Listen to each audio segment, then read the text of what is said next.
Okay, good morning, and thanks for being here this morning. So I'm a growth substitute for Glenn, and I'm going to do two classes this week. One on the morality of markets, and one which is more standard I/O on regulating the tech giants.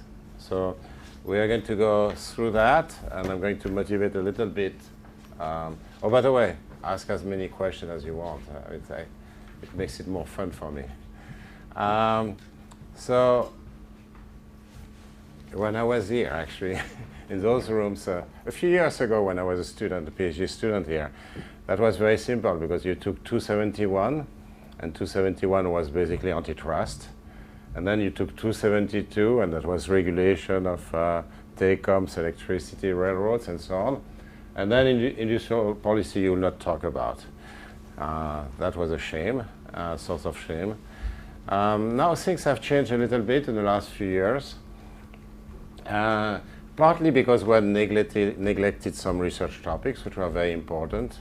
You know, there are lots of neglected topics in I/O, like any field actually. So that was challenging our research, but also we have a comeback of industrial policy, which I'll be happy to discuss, but I'm not planning to a priori. So there are a number of issues which have to do with the challenges faced by too much cooperation in a sense. So basically you have competitors or potential competitors who actually might agree on certain things. That might be legitimate, but that might also facilitate collusion between the firms. So one of the things that we worked on in the last 20 years is intellectual property, the sharing of property. Maybe we'll discuss that in 272, I don't know. Patent pool, cross-licensing, open source, and the like.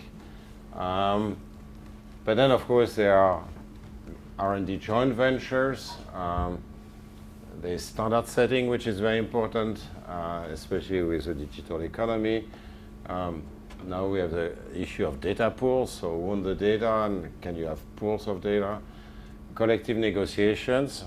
So you know that collective negotiations are prohibited by the Sherman Act, by many other acts after that, because of course it's a kind of monopsony situation.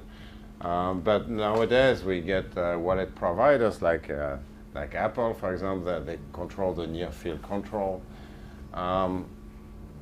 And that creates problem.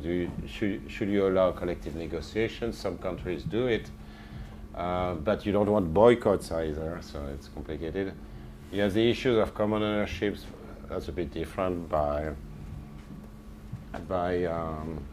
multiple investors, like the big mutual funds. You have algorithmic collusion.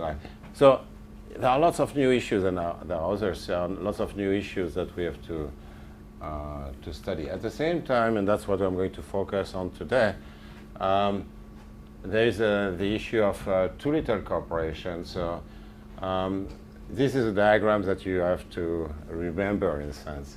So what I'm going to do is to look at some platform. It has different names. In Europe, it's called the core. The core. In antitrust parlance, you would call that an essential facility in the past, whatever. And it will be a two-sided market. So on one side, you will have the consumers, you and me. And on the other side, there will be merchants, application, whatnot.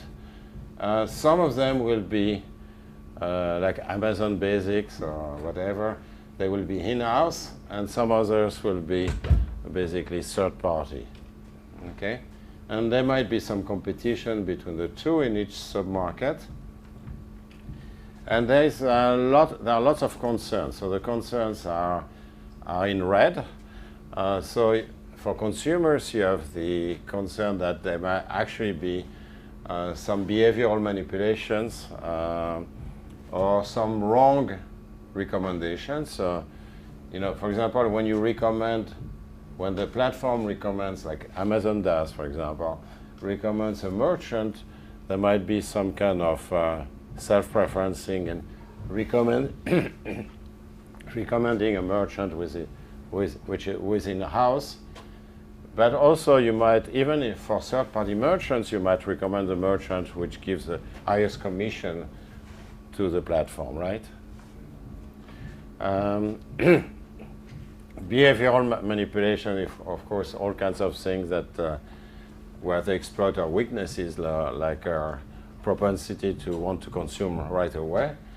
Then there is the issue of contestability, which can the new Facebook or the new Google or the new Amazon come in and replace the incumbent?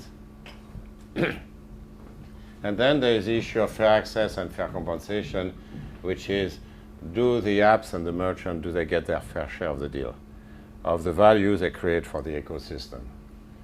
Now, each of those things have to have some kind of translation in current law. Europe has been a bit in advance compared to the US. Also, the US is moving there as well. So, for example, selection of recommendation, there was a P2B regulation in Europe, behavioral, the Artificial Intelligence Act. On content curation, there is a whole law called the Digital Services Act, which talk about the obligations for the platform to curate the content for the consumers. Since 1996 in the US, basically there was no obligation, but now people feel there should be obligation on the platforms actually to curate a little bit of content.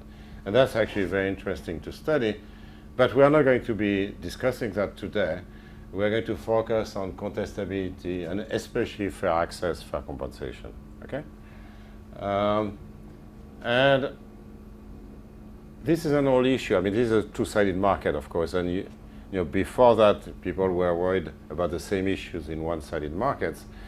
But you know, the Chicago schools was saying already in the 80s or 70s that you should not be worried about, for example, self-preferencing or foreclosure or exclusion, whatever you want to call it.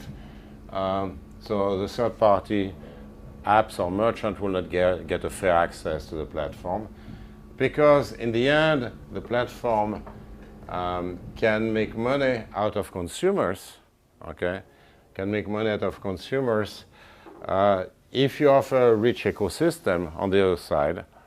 So if you offer the consumers lots of competitive apps or merchants, then your service has a lot of benefit for the consumers, and you can charge the consumers for that particular service. So basically, the Chicago school, like 50 years ago, came up with the idea that, you know, there is nothing to be looked at, because in the end, it's in the interest of the platform. And those were not two-sided markets; we were not calling that platforms, but that's the end of the gatekeeper. Actually, that in the benefit of the gatekeeper actually to offer a rich ecosystem. So it doesn't want to discriminate here, because you can always raise the price to the consumer. You offer a better service, higher surplus, you raise the price to the consumer. Okay? So we are going to focus mainly on this, but I will say a few things about contestability as well. Do you have questions? Okay. So what's wrong with the Chicago School argument? Three things. Okay, let's go back to this. I told you if you offer a rich ecosystem, then you can always raise the price to consumers. But for that to be the case, it must be the case that first you can raise it and you want to raise it, which are two different things. Now, if you are, and that was the case in regulation, if your price to the consumers is regulated, then you cannot raise the price to consumers because the regulator is controlling that. Okay? So if you cannot make more money here, you may want to make more money there, right? So that was the old style theory, which was applied to public utilities. Now, in two-sided markets, it's a bit different. You can always raise the price to consumers. You can always charge a yearly fee or whatever, or a monthly fee. But you may not want to. And that's very specific to the digital economy, or mostly specific to that, because if your optimal price to a consumer is negative, which is often the case when your opportunity cost is negative, then you want to subsidize the consumer to use the platform. Actually, most of the services you use, I mean, when you use Google or Amazon or whatever, Facebook, you are not paying anything. The price is zero.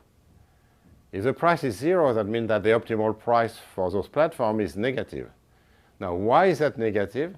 Simply because the opportunity cost is highly negative. Because whenever you use the platform is going to make a lot of money on this side. Like merchant fees, for example, or whatever. So what's happening is that if you enlist a consumer, then you are going to make a lot of money on that consumer from the merchants or the apps. So that means that the marginal cost of serving the consumer is actually negative, actually highly negative, and that's why we all pay zero on many services. And fantastic services, you know, and you still pay zero. That means that the optimal price is negative. But you cannot charge a negative price, because otherwise, if you charge a negative price, there will be arbitrage. They will be using bots, you know, fake consumers, so as to collect the money. And those fake consumers are of no interest to the platform because they are not going to buy goods and services from the merchants. You cannot, I mean, the other way of making money, for example, is to have advertising like Google or Facebook. But of course, advertising to bots is not very, very exciting, and so on. Or you collect data, but again, the data you collect from bots is completely useless. So the point is that you cannot charge negative prices because of arbitrage. Okay? And therefore, you're constrained to actually charge a price which is equal to zero. You like to charge a negative price so as to attract more consumers. They are very profitable because of the money you make on this side, but you cannot do that. So you are at what I will be calling the zero lower bound. Just like in macros, there will be a zero lower bound. And we will be at the zero lower bound here. And you immediately see that the Chicago School argument doesn't hold anymore, because you know, the price at zero is already too high, so you don't want to raise it further, right? That's the first reason why actually the Chicago School argument doesn't work. Second argument, I'm just giving you the list, right, is the contestability of the core segment. And there are several theories on this. The first is, imagine that you favor your in-house apps. Maybe the competitive apps, the third-party apps, will actually exit the market. Okay. Now, that's going to hurt you because you offer an ecosystem which is not as nice. There's less diversity and less competition. But maybe those third-party apps will, because they don't get consumers anymore, they are going to exit the market. And next time the next Google or Facebook or whatever comes in, there won't be apps for this new competitor, because you will be controlling most of the apps. Okay? So one way of saying that is that you could have an application bias to entry. So if you prey on third-party apps and they exit the market, then you protect your core facility. It's like an investment, because in the short run you are losing money. You're offering an ecosystem which is not as rich. But in the longer run, you may prevent entry by rival platforms. The other possibility is that you might want to avoid that those third-party apps actually become core essential facilities. And that was the case for Microsoft in the old Microsoft trial, where you remember the browser case. in the 90s. The browser case, there was Netscape, which was a third-party app, which was a browser. And there was Internet Explorer for Microsoft. And what happened is that Netscape, that was a claim. Netscape said, oh, we are discriminated against by Microsoft Windows, which was close to a monopoly. And the concern of Microsoft seems to have been that this app could have become a core segment itself by adding lines of code. The browser could have become an operating system. Whether it's right or wrong, I don't know, but the story is correct, at least. And that was a possibility. So in that case, the idea when you discriminate among those apps is really to protect your core segment, indirectly if you want. And finally, the third reason why the Chicago School argument is incorrect. I mean, it's like all those benchmarks in a sense. I mean, if you take Modigliani Miller or Atkinson Stiglitz or all what you learn here, you don't really believe in it, but somehow it's very important for structuring the ideas because it gives you a benchmark, and if you don't believe in it, you have to ask yourself, I mean, it's perfectly correct in terms of logic, and you have to ask yourself, why is that I don't believe in it? And then that's the thing, is that forces you to think more and structure your thought around this benchmark. So the third, and this is going to be more obscure, but we're going to go through that in detail, is that you have two zero-layer bounds in those markets. You have the zero-layer bound on the consumers, you basically, but you could have a zero-layer bound by apps and merchants when they deal with third-party like advertisers or their own merchants. And there you have a second zero-layer bound, and that's going to mean that those apps may actually make supranormal profits which are too high because of zero-layer bound. I will come back to that in detail. Okay? Okay, so do you have questions? No? Okay, so limits to regulation. So I'm going to go very fast through that. Those platforms, they look very much like the old public utilities. They benefit from network excities. They have extremely low marginal costs, often zero. So they are public utilities with a vengeance. Now, in the early 20th century, it was decided to regulate the telecom industry, the railroads, the electricity industry, and so on, basically on those grounds. The idea that you will have too much market power, monopoly power, because of high fixed costs, low marginal costs, network excities, and the like. Okay?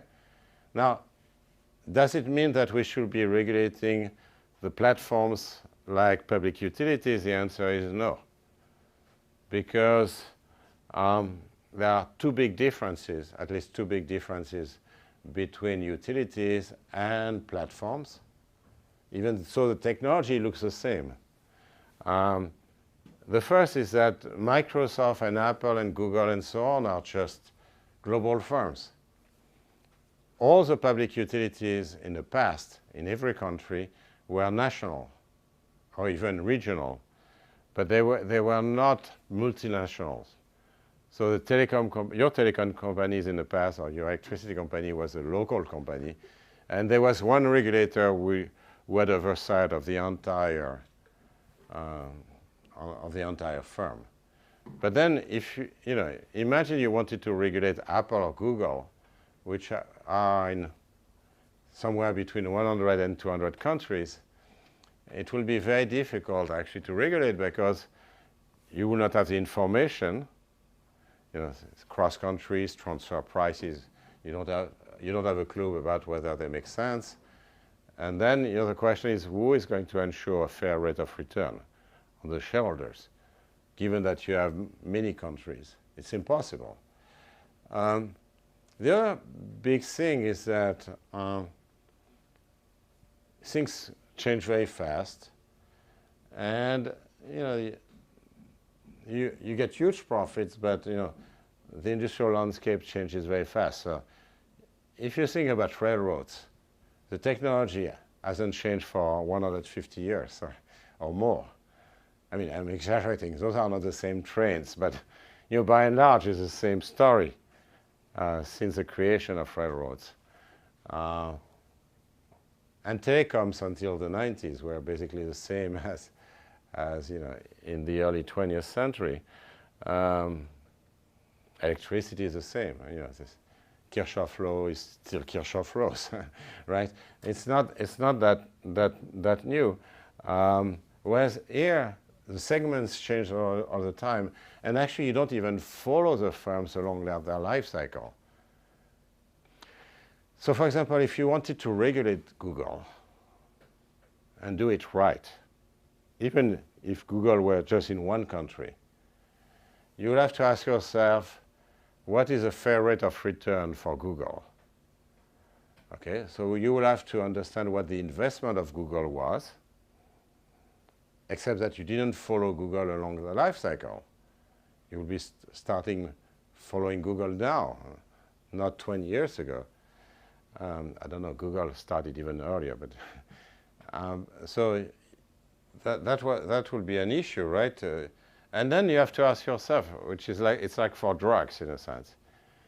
You know that the price for developing a new drug or antibiotic is, people say it's $1 billion or $2 billion, who knows? How do you get to such numbers? Well, the answer is simple, is that the probability of success is incredibly small. But is that 1%? Is that 3%? It makes a huge difference in terms of the reward you should be giving, right? And it depends on the exact drug and so on. And the same thing here. What was the probability of success of Google when Google started? Does anyone know? The answer is, yeah, no, we don't. We just don't know. So that's really difficult. And related to that, there is the issue of changing products, which is,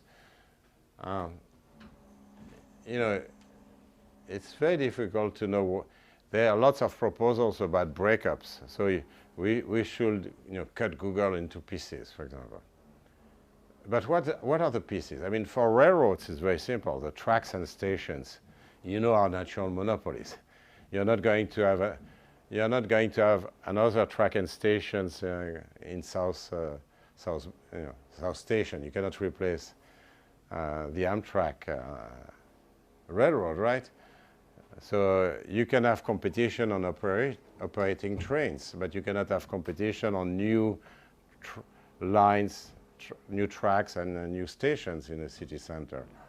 It's impossible. So, whereas here, things change very fast. So, how do you do it? What do you break up? Okay, so Okay, so we're going to talk a fair amount about Digital Market Act, which this is one which is focused on regulating dominant platforms. And it has two big, I already mentioned, it has two big items. The first is on contestability, the second is on equity or fairness. So the contestability is about a more efficient entrant entering the core segment. The other one is about the merchants or the apps. There is a similar thing in the US, which is, I don't know if there's been any new, maybe actually, there's been any new law which has been passed in the US. It's very much emulating the DMA. It's very, very similar to the DMA, so I'm not going to talk very much about it.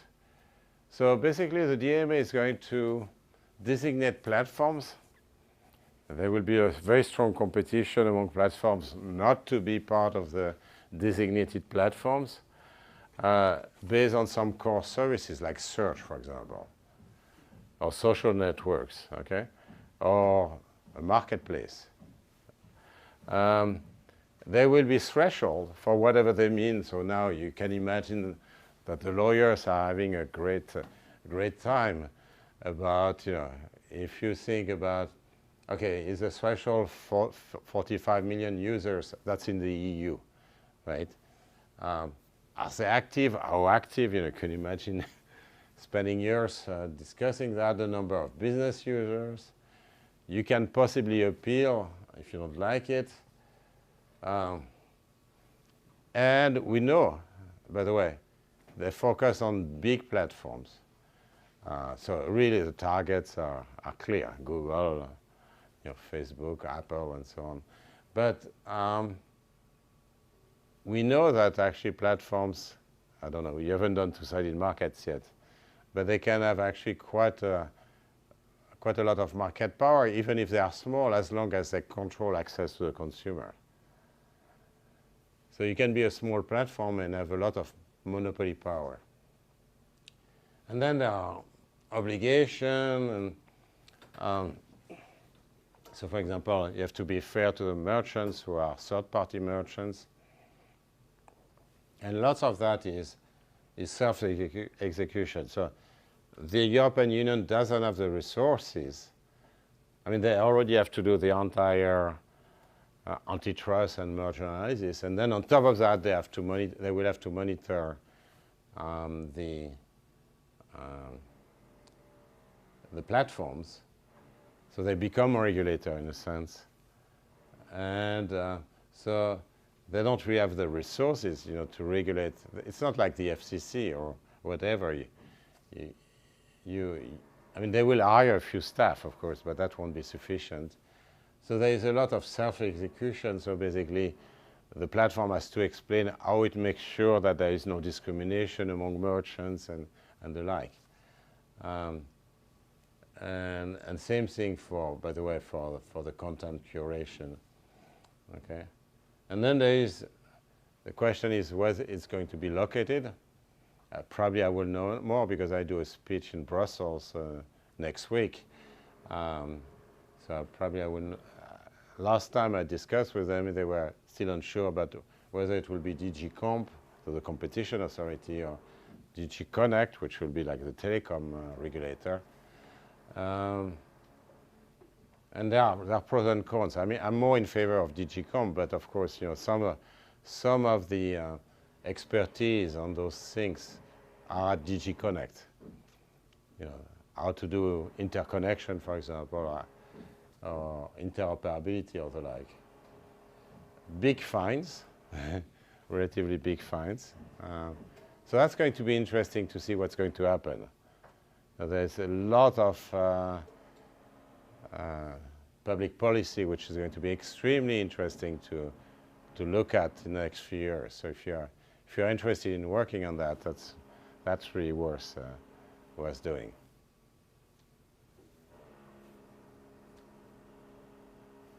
It's Monday morning, I see. You haven't warmed that yet. Okay. So competition and fairness. You got the slides, right? Or I send them. So competition and fairness. So you have the economics of open ecosystem. So just you have two polar cases. I mean, one is the clearest. If you want to book an apartment on Airbnb, Airbnb is not going to have, it's only going to have third-party merchants or apps or whatever you want to call them, because it doesn't own any apartment. I believe so. Same thing, bookings. For the bookings that doesn't own the hotels in principle. Or you could have everything done in the same roof. So you could have vertical integration. Almost no platform nowadays is vertically integrated fully.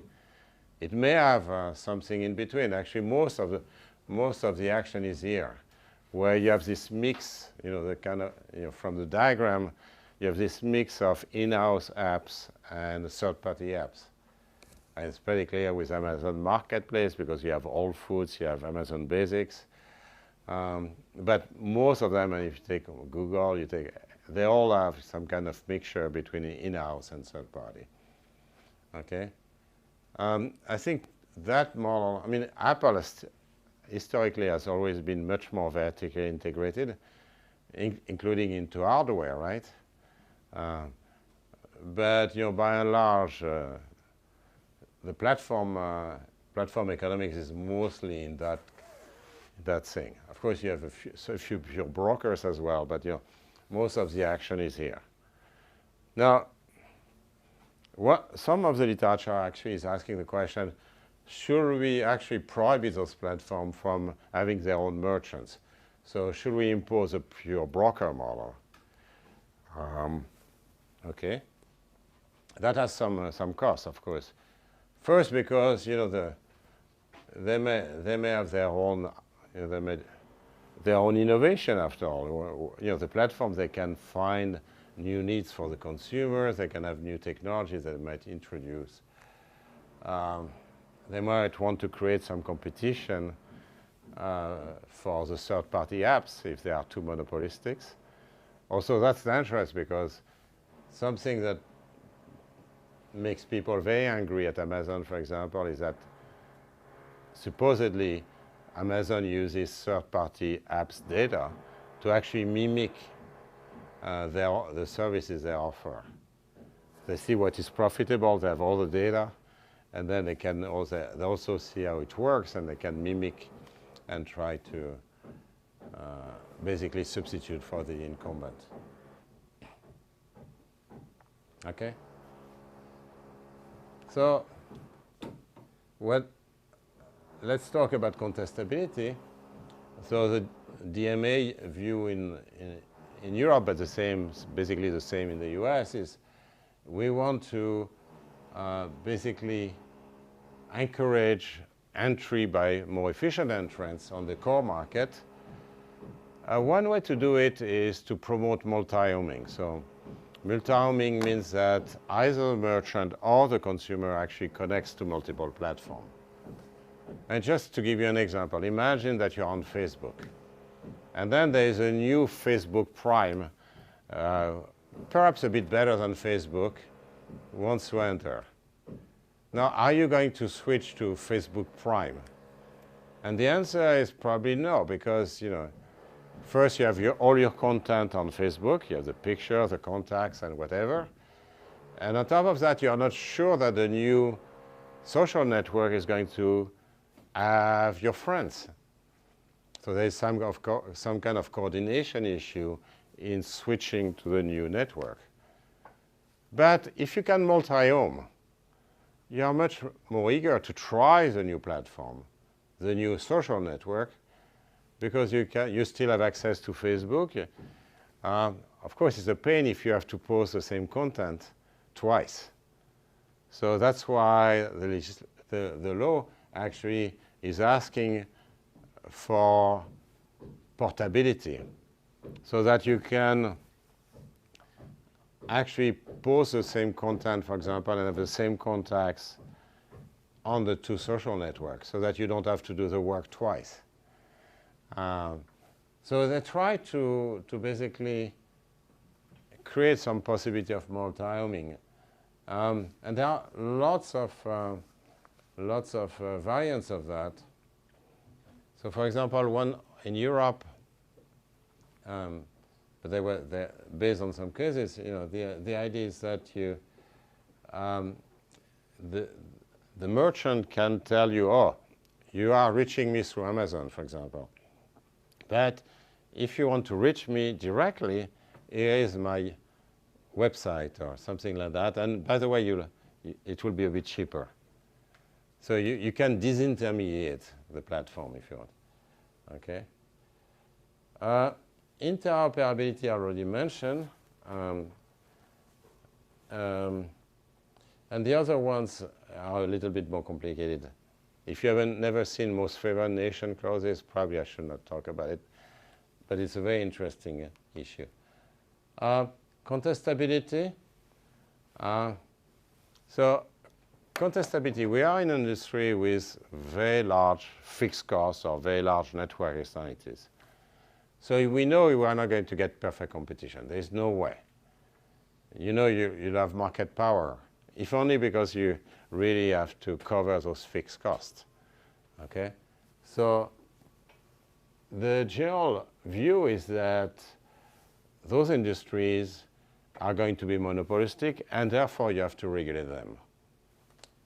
Now, there was this book, very famous at the time, by Baumol, Panzer, and Willig in the early 80s, basically saying, no, you don't have to regulate them, because if a monopolist were charging prices which are too high, then some entrant will come in an hit and run entry, so basically could invest rapidly and undercut and take all the market before the incumbent can adjust its price. So let's see if I have any chalk. So imagine that you have, say, a cost function, C of Q equals F plus CQ. Okay, so you have a big fixed cost, a marginal cost which may be low, I don't know. Okay, so your average cost is going to look like this, right? That's your average cost. Actually, yeah, it should be. It's going to be seen. Okay. Okay, so you have an average cost like this, right? Now here you have your minimum average cost. Okay.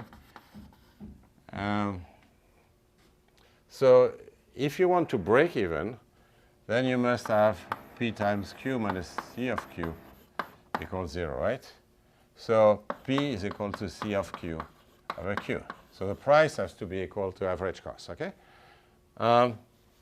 So you could have a quantity, the Ramsey quantity. By the way, I mean, this also works with multiple goods. I mean, that's why I'm thinking about it right now, because it's called the Ramsey pricing, and you can do that with multiple goods. Okay, so this is the lowest price you can charge while still breaking even. And Baumol, Panzer, and Willig's book is about, yeah, you're going to end up here, even so you have a monopolist. So you get a monopolist, but this monopolist makes zero profit. And the reasoning is that if you charge a higher price, okay, then some entrant could say, oh no, I'm investing right away, and I'm charging this Ramsey price, or a bit above the Ramsey price, and I'm taking the entire market if they are perfect substitutes. Okay? That's the reasoning. It was much more sophisticated than that, but the bottom line was that. And you might say, oh, but wait, it may take 3 years or 10 years to build a facility, this huge fixed cost, and the price you can change very quickly. So the timing is not the right timing somehow. And if someone enters, then there will be a price war, right? Because at that point, the marginal once the two firms are in the market, the fixed costs have been incurred, and you get just a low marginal cost and very tough competition. So, you might say, okay, if the incumbent can react to entry, which is very likely given that the fact that the investment takes much more time than changing the price, then you are going to end up with the entrant doesn't want to enter because the competition will be very tough. Now you can improve a bit the Baumol-Panzer story by having some kind of dynamic economy in which you have network externalities, and those network externalities are kind of sticky because consumers don't switch immediately, and consumers like me, they tend to stay on the same network forever, and that means that once you have acquired a consumer, then you have an install base of consumer like this, and therefore it's a bit more complex. So we look at the model with Drew. A long time ago, we looked at a model in which you have no interoperability. So basically, if you're on a network, you don't benefit from the network externalities with the other network. And then you can, an entrant who is more efficient, it's a dynamic model with quality ladders if you want. So you can improve and have something which is more efficient than the entrant, but you can be replaced later on. Then you look at the dynamic EQM, sometimes there will be entries, sometimes the next Google will be replaced, will be coming in and replacing Google and so on. Now, the lack of interoperability, of course, makes entry more difficult, but it also has some social benefit, because if consumers are sticky, so they don't switch easily, they stay with incumbent, then whenever you have an entrant, that means that those consumers who are very sticky are going to be left stranded. They're going to be left in a small networks. So that means there won't be many applications and the like. So there are actually costs and benefits of entry in that model. Okay. So now you can imagine, I'll let you have a look, but you can imagine what kind of story you give. But that was a paper which was also pretty much in favor of contestability, even so we never quite believe in it. Because you need to be able to enter, and you must be able to enter. And if you are able to enter, then there's the issue you might not enter. And that's a literature I'm not going to talk about, but which is interesting as well, which is sometimes you have entrants who enter for buyouts. So think about Instagram, WhatsApp. I'm not saying that's what has happened exactly, but that's a possible story. Instagram and WhatsApp are social networks. They sold out to Facebook. Okay. So you might say Facebook was willing to pay a lot of money in order to actually avoid competition. Now, what Instagram or WhatsApp were doing was not quite what Facebook was doing. It was differentiated. Nobody knows what the trajectory would have been, whether they would have tried to replace Facebook or not. Nobody knows. But the story is that Facebook bought WhatsApp and Instagram in order to deter competition. Okay? And by the way, the same thing is happening in the pharma industry, where you have a new molecule, and the incumbent, which is threatened by this new molecule, is buying the startup. There's some evidence of that. Now, how important it is, we don't know, but there's clearly evidence of that. And then entry is not very interesting, because it's just a way of blackmailing the entrants and sharing some of the incumbent, and sharing the profit of the incumbent. So, because if you have a Me Too product, and you invent a Me Too product, and you spend the money to do that, and you go and see the incumbent, hey, buy me, and surprise the competition, then the consumers haven't gained anything, and the only thing that is happening is a transfer of wealth between the incumbent and the entrant. Basically, you bribe the entrant to disappear, right? So, so that's a big issue nowadays, and there are lots of interesting antitrust questions linked to that. Okay, so let me move on. Let me move on to fairness. But a good time to stop to see if you have any question. Yes. Sure. So since you bring up the Facebook, Instagram example, if I recall correctly, when posting on either one, you could have it so that when you're posting, gets posted on both now. So I guess going back to the multi-homing example, I think you brought up how if you have a new platform that's similar to one that already exists, in a way to sort of get it going is to make it so that if you post on one, it automatically posts on the second. But I mean, that's to me seems like an example where the bigger platform have already bought in the smaller one. So I guess I can't really think of an example where the platform would still be separated and you'd still be able to have that mechanism. Well, actually, that's a good question, because I mean, they're asking themselves now that, if someone wants to replace Facebook, are we going to promote that? And you need to have interoperability. And as you say, how do you make it happen?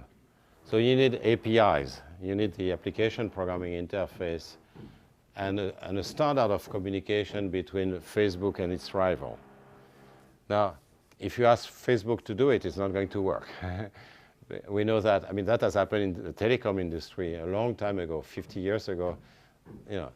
We know that doesn't work because, of course, the incumbent doesn't want to help the other enter.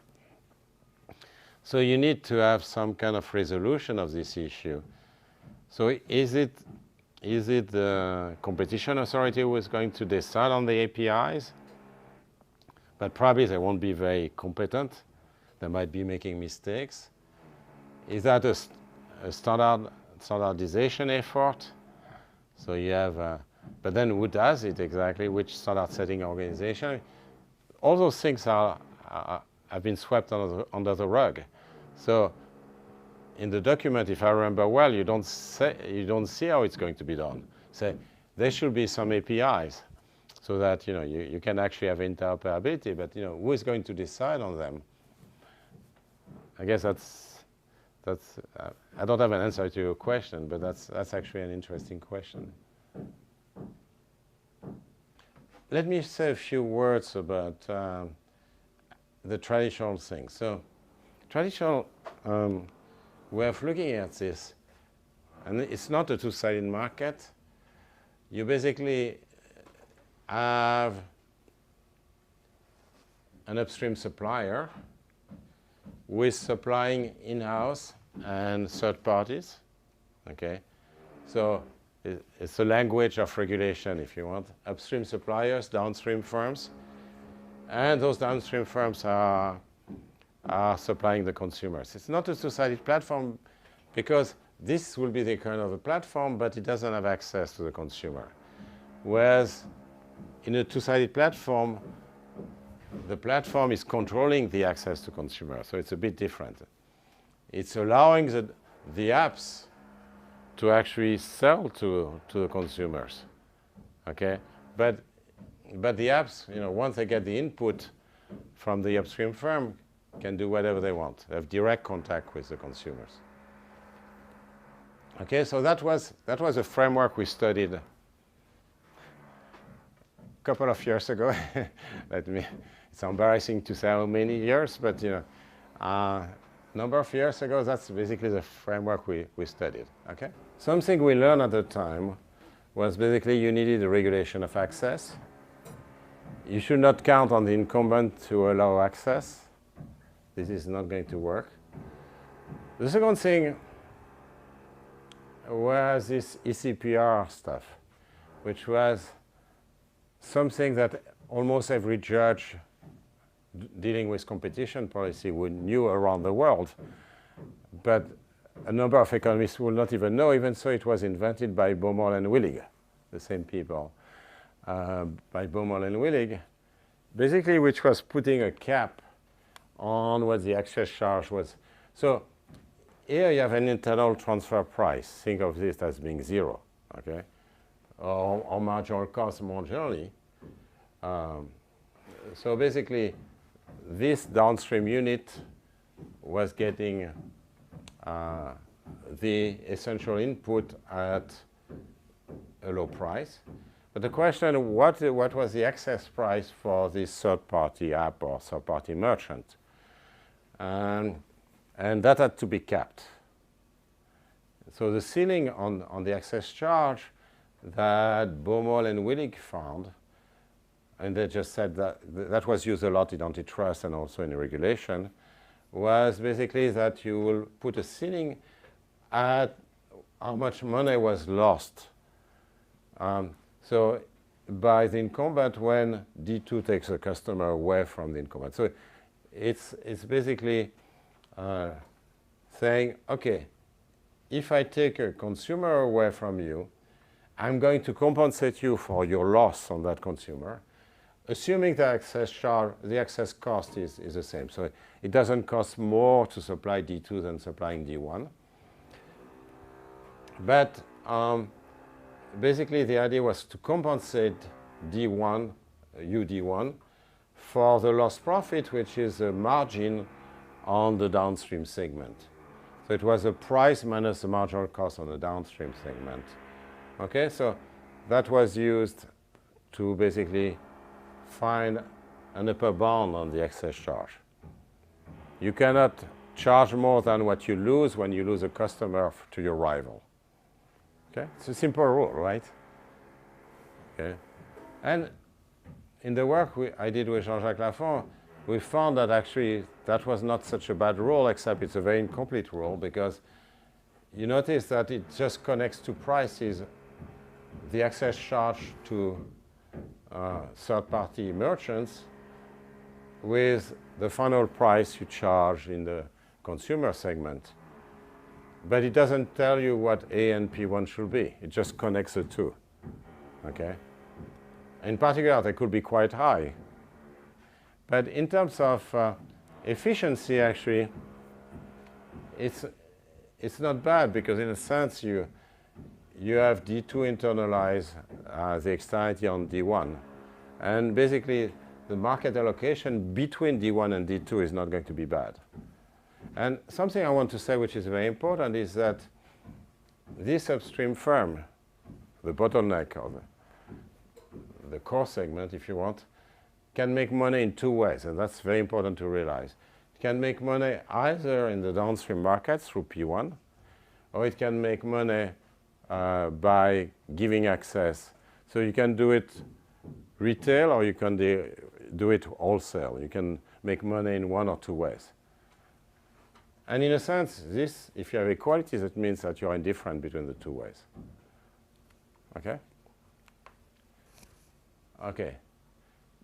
Now, that also tells you that, let me move on to number 4, and I will come back to number 3, that the marginal cost pricing of access may not be, may not be the right benchmark, because if you charge A equals C0, you're not going to make any profit on access.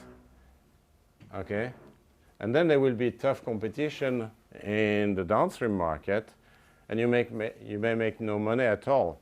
Even so, the reason why you're a monopolist is that you have very high fixed costs upstream. Okay? So that's something that was a concern. The way Lafont and I actually solved it was basically by inventing a global price cap in which you will be putting not only the retail price in the price cap, but you also put the wholesale prices. Now, the other thing we are going to find again in what I'm going to tell you about in a few minutes is that an access markup, if you have A greater than C0, that doesn't necessarily mean that competitors are disadvantaged. Because if you look at the cost of each firm, each downstream firms, now the cost here is equal to A, the access charge, plus possibly a downstream cost. But here the cost of D1 when charging P1 also has to include that if you take a consumer away from D2, you lose the difference between A and C0. Okay, so your opportunity cost, if you are the integrated firm, is C0 plus a markup you make on access, and that's the access charge, which is the same as the access price for the rival. So in a sense, they have the same marginal cost, if you think about marginal cost as being opportunity cost. That's a bit surprising. The first time you see it, what? I mean, you are charging a markup on access, but at the same time, they face the same marginal cost. And the point is that you have to take into account that if you lose the consumer on the access market, you lose A minus C0. So actually, that you have to include in your cost. Okay, and then let me then we derive the optimal regulated access charges. which obey Ramsey principle, if you think about giving access in the end as being just providing a retail good, even so it's a wholesale good, but indirectly it's a retail good. So let me skip that. Okay, now we're going to wonder what's happening with two-sided markets. So, so that I've already said. As a motivation, I'm going to go very fast through this. There are lots of concerns. There are lots of concerns about the charges to merchants. So if you think about the App Store or Google Play, you get 30% commissions, and so on and so forth. It's not new, by the way. There are lots of antitrust cases which had to do with credit cards and debit cards. They are not charging 30%, but they were, if you think about American Express or PayPal and all those platforms, they charge 3%, or Google Pay or Apple Pay. Visa, it's a bit less, but Visa, MasterCard is a bit less, but they charge some money as well. So it's a general issue. There are lots of concern about, and that has to do with equity or fairness, right? And by the way, you probably have heard about this event where basically Apple removed the Fortnite game from the iPhone and the iPad because basically what Epic was doing was to offer another route to buying the subscription. So you could buy directly, and Apple was really upset and basically said, okay, you're out of my platform. You don't want to pay the 30%, you're dead. Okay, that was the idea. Okay. I don't know actually about the last thing. So if any of you has information about that, I read once that the commission in China, I mean, the top 20 tech firms in the world, there are 11 which are American and 9 Chinese. So there are big tech firms in China as well, and you know their names, but I read that some of them are asking up to 50%. I don't know if it's true. If you know, I will be interested in knowing. Okay. Okay, so let me.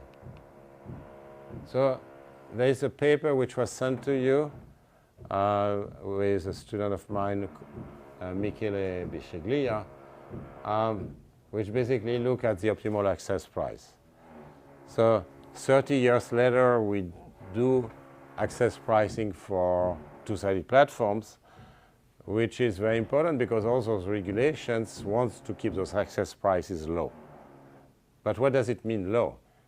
I mean, when you sell on Amazon Marketplace, should it be 13%, 15%, 3%? What's your view?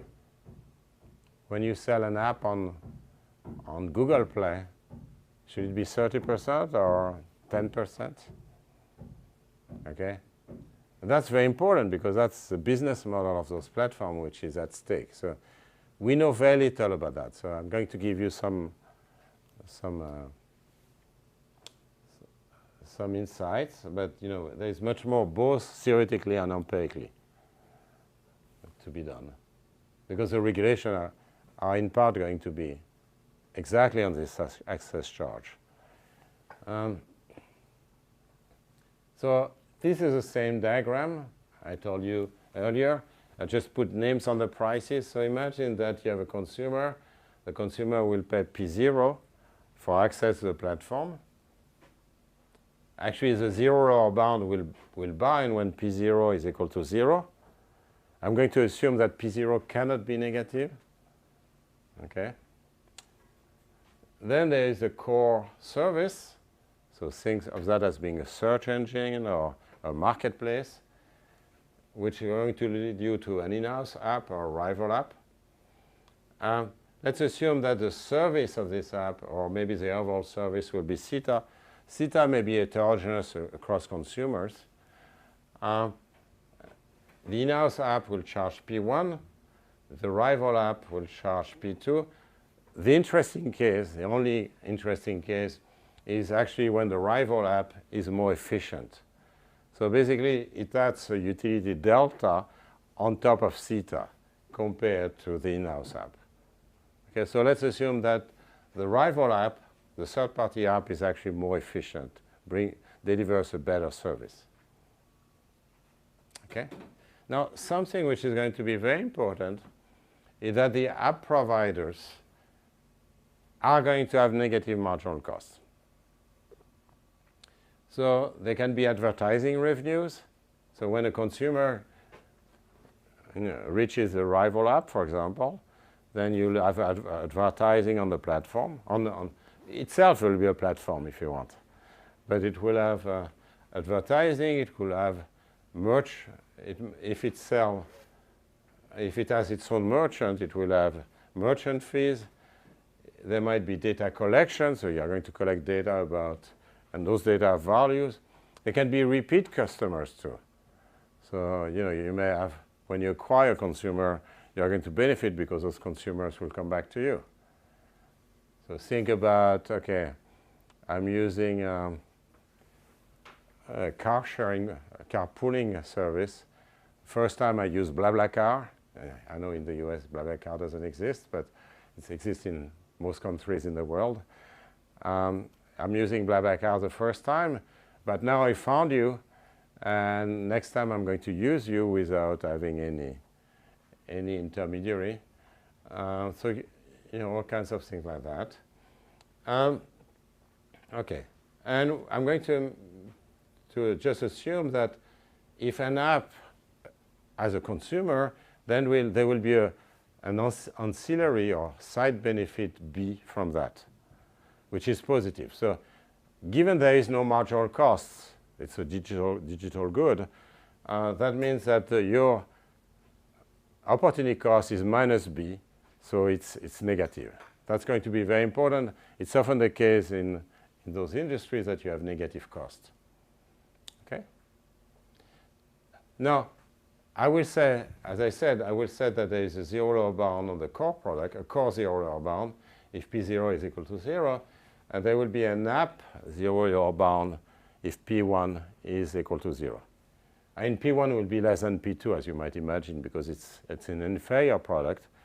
But you will have a zero lower bound if P1 is less than P2, is equal to 0, I'm sorry. Okay? Okay, so example of hybrid platforms, I already went through that. The third-party sellers are going to pay a unit access fee. It could be ad valorem, but I'm not going. It doesn't change the result. It's just a fixed fee, independent of price.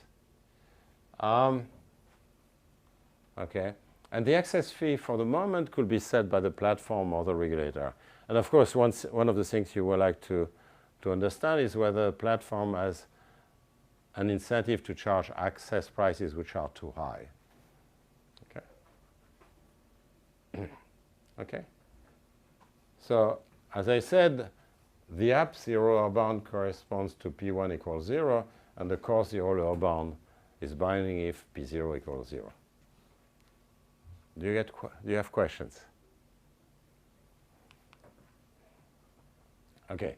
The zero lower bound are realistic because there are lots of services which are and apps which are free. But in this model, as I'm going to show you, if you don't have zero lower bounds, actually things are pretty good for the Chicago argument. So actually the Chicago school argument, if none of the zero lower bound is binding, is going to hold. Okay? There is no substantive issue in that case. But if you have the zero lower bound, they are primes. So that's why we introduce those two zero lower bounds. Okay. Okay, so that let me. So let's assume that there is a distribution f of theta on willingnesses to pay for the consumer for the service offered by the platform, and you make the usual monotonous hazard rate condition, if you like. Actually, most of the time, I'm just going to assume theta is homogeneous. So CETA will be the same for all consumers. The reason why we introduce a distribution in the paper is twofold. The first is that we want to see robustness when you have heterogeneity and a downward sloping demand for the platform. But also, if you have two complementary goods and you have homogeneity, in general you have multiple equilibria. You have a continuum of equilibria. I mean, that's a standard Nash story, which is that, you know, if you are willing to, if you are, okay, I'm offering a good and you're offering a good, and the consumers are willing to pay 10. I can offer it at 1, and there are two perfect complements. I can charge 1, you can charge 9. Or I can charge 7 and you charge 3. There are lots of equilibria. That was realized over 70 years ago by John Nash. He said, no, there are multiple equilibria. Let's have a downward sloping demand and let's take the limit when you converge toward homogeneous demand. And then the equilibrium is unique. So if you want uniqueness, you use a Nash trick of introducing a little bit of randomness in the valuation, and you get rid of this multiplicity. That's the other reason why we actually consider a downward sloping demand, even so most of the analysis is done with CETA being the same for all. So if x is equal to 1, when the consumers buy the third-party app, and 0 if they buy the in-house app, then the platform's profit will be, okay, if the cutoff, of course, the I-theta people are going to buy. So the fraction of people buying, let's assume there is a mass 1 of consumer, is 1 minus f of theta star. Now, what is the profit of a platform per customer? So it's going to be P0 for access, the consumer access to the platform. If basically the consumer buys from the rival, then the platform is going to get the access charge. But if it doesn't buy from the platform, then you'll get P1 minus A because you are losing the access charge if actually the in-house good is purchased. But then you get the benefit, the ancillary benefit from having access to the consumer on the app side, so you get the B.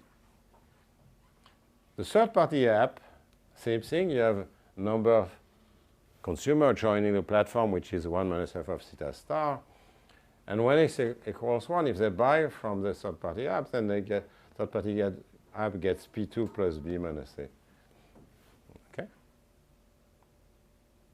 Now, something you already notice here is that the marginal cost when choosing the price P1, the marginal cost of the platform is A minus B. Because if you acquire a consumer for the app, a consumer buys your app, then you lose the access charge, but you get the ancillary benefit. Same thing, the marginal cost for the third-party app is the access charge minus B. Okay, so they're exactly the same marginal cost. Okay, so there will be an access charge A, which is determined either by the platform or by regulation. The firms will set their prices simultaneously.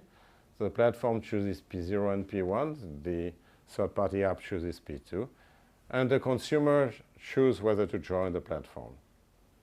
Okay. Now, there is a variant of that in which, in the case there is no regulation, the platform can always foreclose access. And that's the whole issue about foreclosure. Foreclose access to the third-party app. For example, you can actually say, I'm not, just like Apple did, you are not on my platform anymore. That's a bit violent. You can do the same in a much softer way by saying, okay, you'll be on page 235. You know, web page 235, you're quite sure that nobody will buy from you. Okay? So that's the game. Okay? So what you can do is to choose a competitive advantage, delta, which is less than capital delta. Actually, without loss of generality, you can assume it's even negative. Okay? Whereas if you are monitored by a regulator, then there is no such possibility. That's the assumption. So in that case, the competitive advantage has to be capital delta. Okay? So you can consider the case with the possibility of foreclosure and without the possibility of foreclosure. Okay, so that I've already told you. ECPR, remember A less than P1 minus C1? Here C1 is minus B. The marginal cost downstream, the marginal cost is negative. Okay, that's the expression of, did I tell you what ECPR is, what it means? No, sorry. You don't want to know anyway. It's called the efficient component pricing rule. Okay? Everybody calls that ECPR. Nobody knows anymore what it means, but yeah, it's ECPR. Okay. So as I told you, I'm taking the case, the limit when basically you converge to homogeneous willingness to pay. As I told you, it's to do like John Nash did, to select among equilibria, but also to see the robustness when you have a general demand function. Okay, so let's assume you cannot foreclose. Then the cutoff theta star, which is going to be equal to theta, the common theta, is basically P0 plus either you buy from in-house and then appear P1, or you buy at price P2 from the rival. But of course, in terms of net price, given that there is a superior quality for the entrant, for the third-party app minus delta. Okay? So what's going to happen is that P1, remember A minus B is the opportunity marginal cost.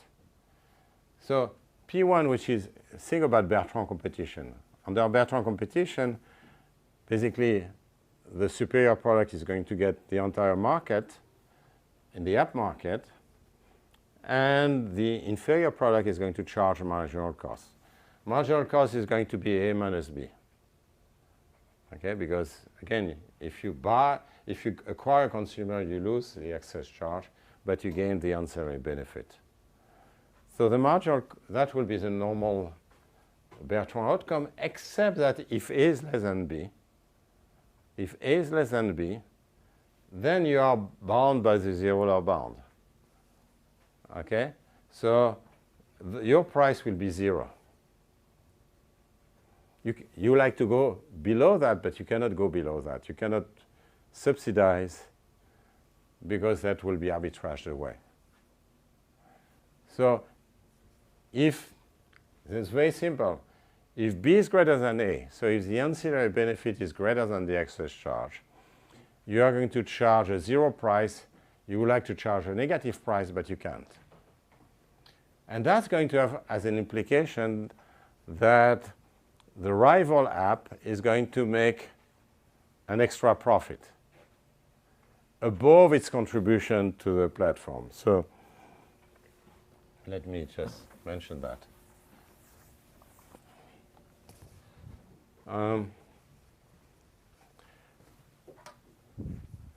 Imagine there were no access charge.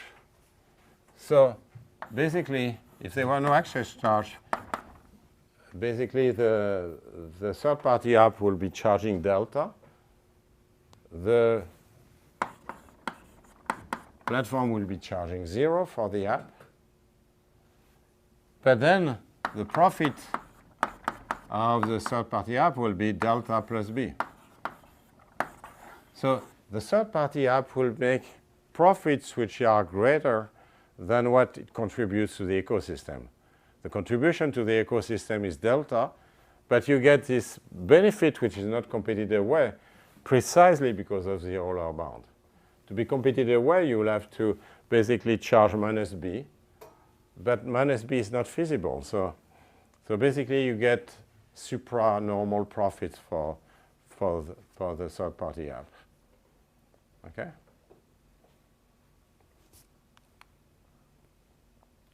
Okay. The second question is basically, what is your willingness to engage in non-price foreclosure? And you have two kinds of foreclosure in those models. One is a price foreclosure when you charge an excess charge which is very high. But when you have an excess charge which is very low, less than B, you actually want to use non-price foreclosure. So you basically get rid of the rival. You don't give access in some way. And it's pretty easy to see, actually, that as long as A is greater than B, you don't want to foreclose your rival. It's a superior rival.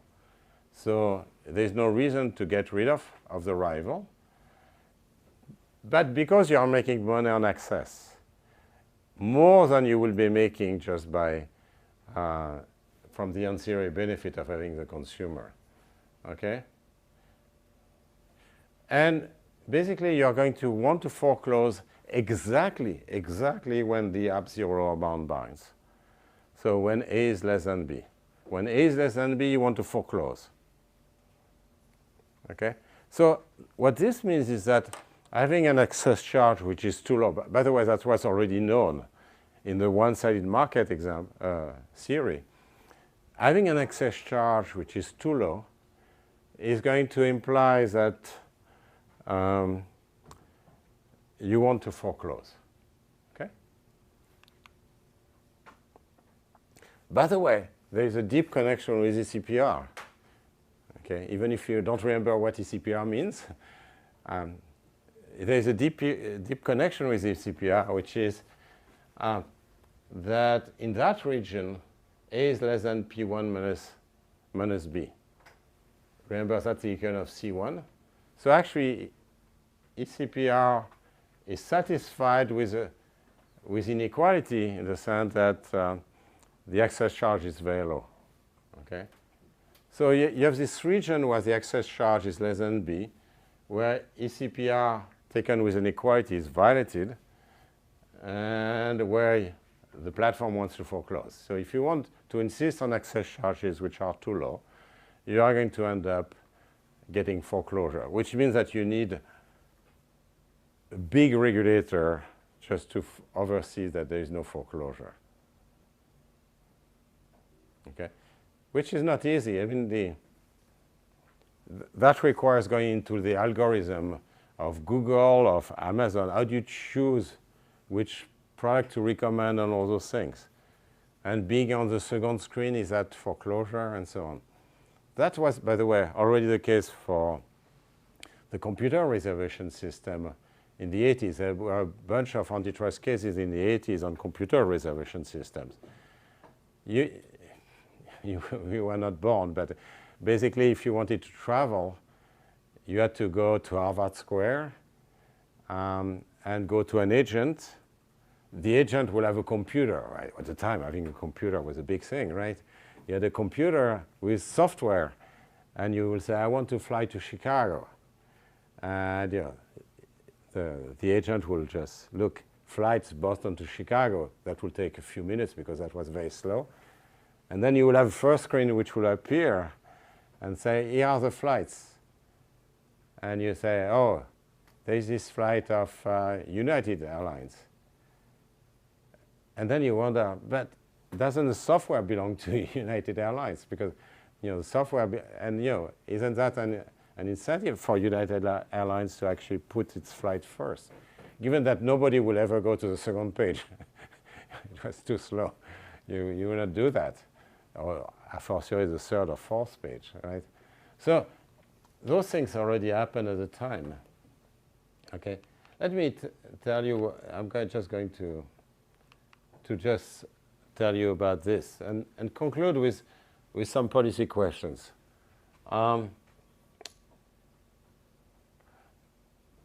What happens if here is the excess charge. If the excess charge is less than B, I told you that you want to foreclose. So basically, the excess charge for the incumbent is not going to affect its profit. It's going to be theta, which is P0 in that case, plus the ancillary benefit B. Okay. If there is monitoring of foreclosure, then the profit is going to grow with A, and conversely for the incumbent, for the entrant, the third-party app. Then you have a region of, and then ECPR will be with an inequality. Then you have a region which is a Chicago School region, in which basically A is equal to P1 minus B. Everything is going to be independent of A. So the excess charge is not going to matter in this region. You can raise it, lower it, it doesn't matter. The profits are going to be the same, the allocation is going to be the same. And then at some point, when A is large, that means the prices of apps is going to go up. That means at some point, the zero lower bound is going to bind for the core service. So P0 is going to become to be equal to 0 because the consumer are paying a lot for the apps. So they are not willing to pay much for access to the platform. In that case, if you raise A, it cannot be absorbed by the platform. It has to be absorbed by the apps. The platform is already at P0 equals 0. So here you have a region where the core zero lower bound binds, and there's a squeeze. So actually the profit of the apps is going to go down to 0. And if A is really too large, then basically there's foreclosure, price foreclosure this time. But the action is going to be there mainly when you have an excess charge which is too low, because then there will be foreclosure, and when there is an excess charge which is too high, when there is a squeeze. Now, you can imagine what the best for, you see from this diagram, what the best for the platform is actually to choose this very high excess charge, to squeeze completely the superior third-party app. Okay? That will be the one. So if you let the platform choose, it's going to choose this price. Now, what will be the optimal price for a regulator? Well, like this, it will be in this range. And actually, you'll get exactly delta in this range for the profit of the entrant. Now, if you add other consideration like innovation and heterogeneity of consumer with respect to their preference for app and so on, you can show that the optimal access charge is always B. That's another thing, is that the optimal access charge has to be B optimally. So that will be, yeah, but you have to introduce other considerations for that, and I'll let you look at the paper. But basically, the platform will choose A star here, and the optimal access charge will be lower. But it will never be 0. Okay, it has to be B actually. Okay. Now the next question, of course, you are going to ask me, and I have exactly 1 minute to answer it. But it's a huge question. Is now how do you know B? Okay, probably the participant, the firms have some estimate of B. Otherwise, they will have a hard time deciding what to do. But the regulator doesn't have a clue, and it's heterogeneous across applications, of course. So how do you know B? Now, don't ask the platform. That's hopeless. The platform is not going to tell you the truth. What you could ask, what you could do, I mean, basically, you like to elicit some commonly held information. So it's a masking game, right? You have to design a masking game. But here is a very simple masking game in which you could ask the entrant, the third-party app. And you say, how much are you willing to pay in terms of excess charge? Now, if you let the platform foreclose the entrant, the third-party app, then the answer will be A equals B. I want to pay B. Because, of course, the third-party app wants to pay the excess charge, which is as small as possible. But it doesn't want to be foreclosed. So it's going to say, I want B, right? Now, this is a bit dangerous for a reason we discussed in the paper. We haven't fully solved it. We show it's a Pigouvian. It's in the spirit of Pigou. It's a Pigouvian regulation. And in principle, could be used by regulators. For the moment, they don't really have a rule for that. They have in a special case, which is for credit cards, the European Union is a rule which we designed with Jean-Charles Rocher, actually, which we call the tourist test for credit cards. But for platforms, general platforms, we don't have a rule. Here is a rule, equals B. That's not complicated. Here is a way of eliciting B. As we discussed, it's pretty risky still. And there is much more work to be done so that we make this operational. Because you have to realize when you design regulation, you also have to think about whether it's going to be used by regulators. And the regulators have a very small staff, and they don't have much time to think about it. And if you design rules which are incredibly complicated and requires 200 elasticities, forget about it. It's not going to happen. You need to have simpler rules which work relatively well. And that's going to be part of the challenge in I/O, really to design those rules. Now, I realize I'm 1 minute late, but I'll see you on Wednesday. So on Wednesday, you can ask me more questions about that, and then I will tell you everything you ever wanted to know about the morality of markets, which is important, because now even the antitrust authorities are thinking about changing their rule in order to account for their responsibility with respect to the environment and other things. So I'll tell you a little bit more about the morality of markets on Wednesday.